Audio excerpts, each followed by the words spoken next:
त मेला ले जाके त दर्शन करा दे मोला। बुलेट माँ बैठा के ये मेला ले जाके त दर्शन करा दे मोला।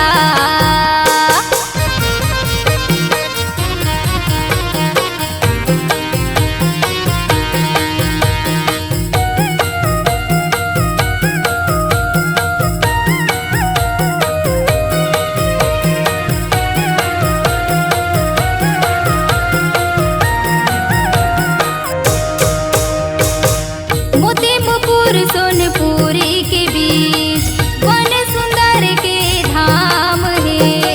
अमरदास गुरु की महिमा साथ के ये परमान है।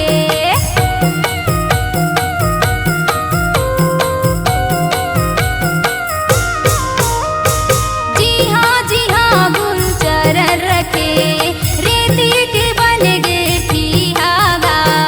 आगर नदी दूठ धारा मबटे धाम बने अमर टपूगा। मन के मनौती के हमर पुरखौती के मन के मनौती के हमर पुरखौती के का महिमा बतावा तुला। बुलेट माँ बैठा के त मेला ले जाके त दर्शन करा दे मोला। बुलेट माँ बैठा के ये मेला ले जाके त दर्शन करा दे मोला।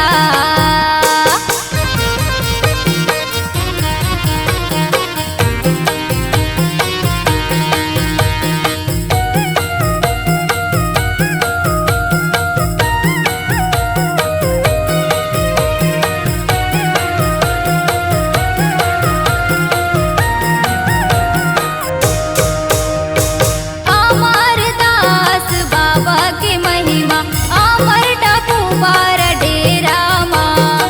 सबो संतोल दर्शन देते ताई प्रतापपुर ही संग माँ।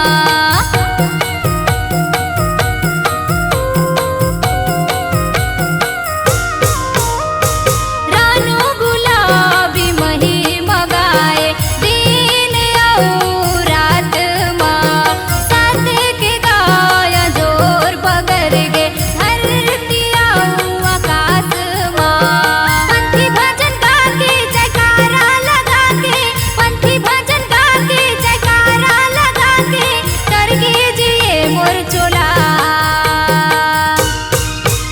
ए बुलेट माँ बैठा के और मेला घुमा के चलना दर्शन करा हूँ तोला।